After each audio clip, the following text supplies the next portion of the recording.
Excuse me. Sorry about that. I just woke up like not even 10 minutes ago. Anyway, is this definitely Rashi 4 here? How are the rest of you guys? Oh, wait, you guys can't hear me. I'm on YouTube. Sorry. Anyway, I decided to do another one of my other original creepypastas, called Make a Wish. And it's, gold, silver, crystal, heart gold, soul silver oriented. In which the way, well, either way you can take it, but the main, point of it is sort of, is the rune of Alf plus the lost silver. Yeah, I know. I did one of lost silver, and I didn't do one oriented with lost silver.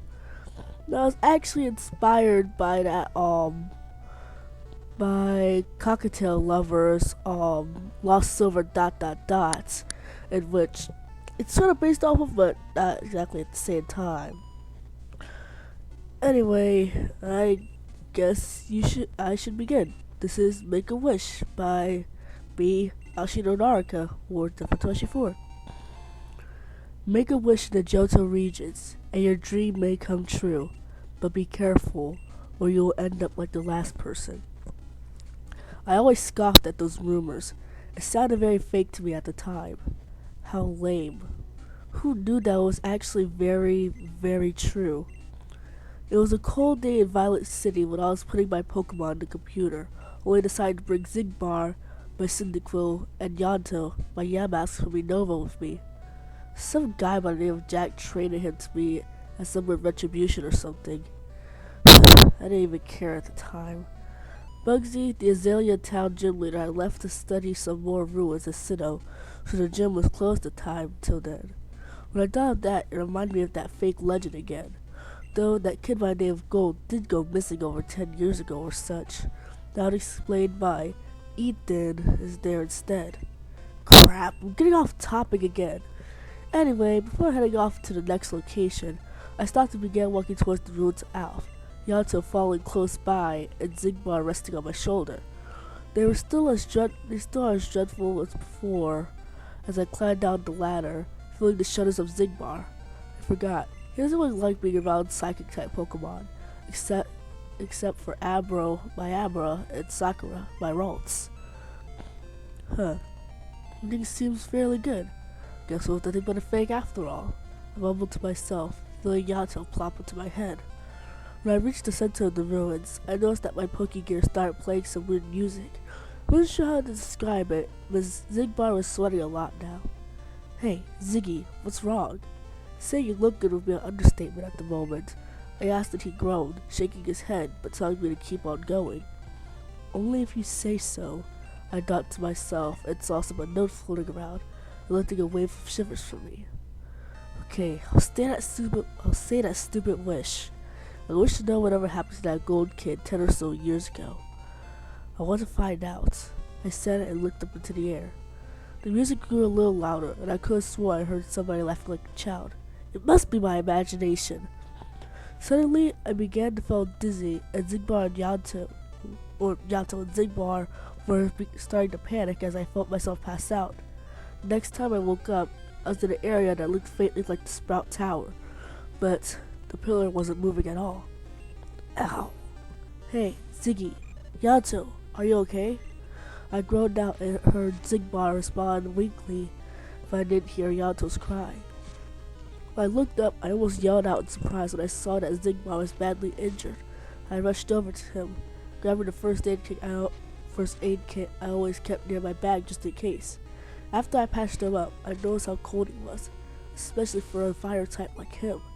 Damn it, Ziggy, what the hell happened to you and where's Yanto? I asked, only getting a quill from him. Whoever was the bastard that took Yanto, my items, and injured Zigbar is gonna pay dearly. I'll kill him myself! Afterwards, I noticed that there were 500 Pokemon with me now, and I let them out, seeing themselves a lot pleased for some reason. That message made me shudder, and out loud things could scare me easily. I held Zigbar close to me and found a ladder behind the pillar, deciding to go down from there.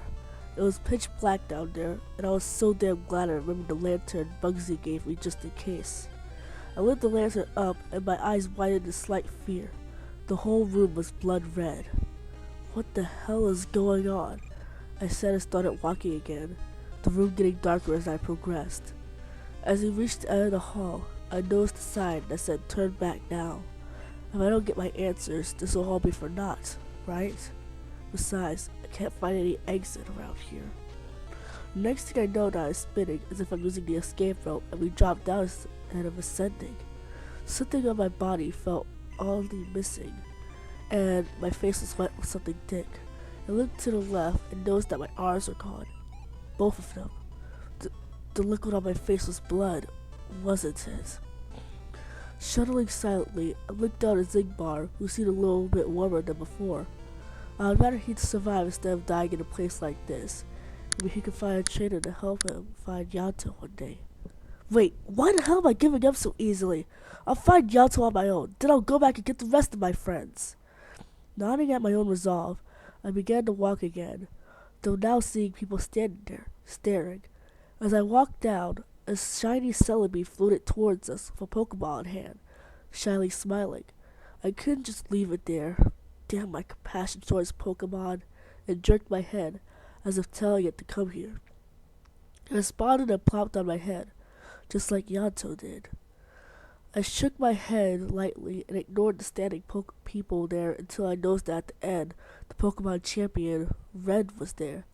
He looked paler than normal, almost pastel-like as he let out his prized Pikachu, but looked really sad and lonely for some reason. Damn it, I've been hanging around N too long if I feel this way. I suppose it's better than nothing. Celebi floated off my head and started to attack his Pikachu, even though I didn't say anything. Perish Song, and then Pain Split. Why does Celebi split in half know all of that?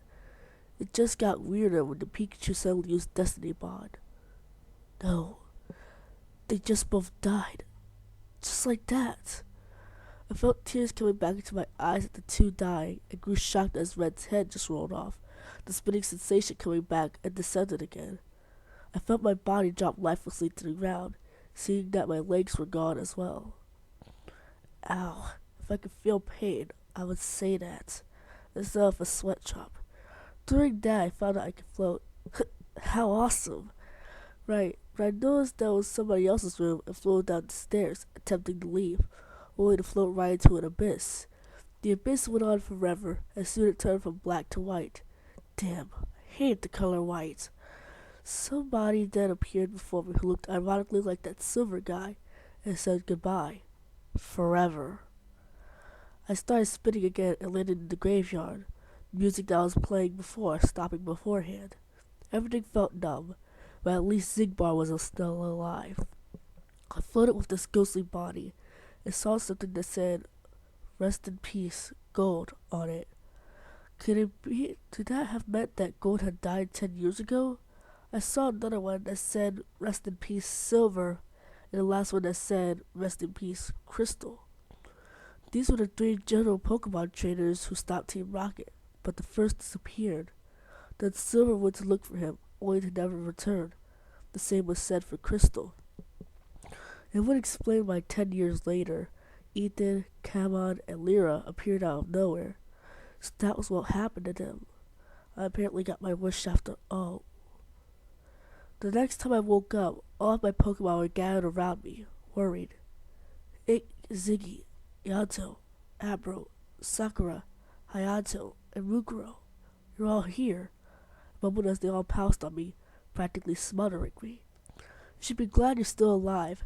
Kamon found you half dead in the ruins of Alph. Your Cyndaquil and Yamask injured with you. A familiar voice, Bugsy said as he walked in, a worried look on his eyes. Yo, I don't surprise my arms and legs having the feeling of being disembodied are normal, right? I joked lightly, closing one of my eyes. Bugsy sighed, running a hair through his green hair, and bid me goodbye, telling me to rest up and heal. This weird adventure of mine was like the legend of the Apon's Paul, telling you that you should be careful of what you wish for. 5 months have passed since then, and I set 3 gravestones in a small woodsy area near New Barktown. After I finished that, I left to go back to Unova with my Pokemon. No, friends. Beforehand, I looked before me and saw 3 ghosts. Ghost, gold, silver, and crystal. They're all smiling. Well, silver was smirking more, as if they mouthed, "Thank you." I smiled lightly at the 3 ghosts and began to walk off, Yanto resting on my head and Zigbar on my shoulder. "I'd love to see you 3. I'll make sure to visit you sometime again," I said, heading off towards another adventure. Every time I come by 3 months later, young trainers tend to ask about these 3 tombstones, and I tell them of that adventure. They wonder, seeing as how I was only 12 at the time this wish had happened. I'm going to be 16 in 8 months, and I'm telling you this story now. So, if you dare, make a wish at the ruins of Alf. Who knows what you'll find out there? Well, what'd you think of it? Like I said, some people, well, actually, I based this creepypasta off of not only Lost Silver, but also of my Nuzlocke challenge, Text of Gold, Chance of Silver. But I don't have a Yamask yet. I haven't had the chance to catch one either in Black 2 or White 2. And yeah, I know you can't transfer Pokemon from different regions, from Unova to Gold or Unova to Heart Gold, Soul Silver, because they basically have to transfer it vice versa. Either way, this is more in game than anything else, which was what I was going for.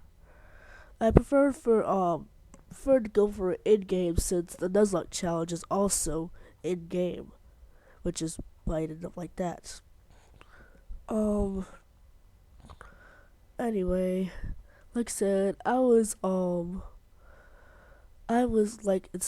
inspired by Cockatiel Lovers Lost Silver ... fan pasta, and which was why Zigbar, my Cyndaquil, was played as Hurry.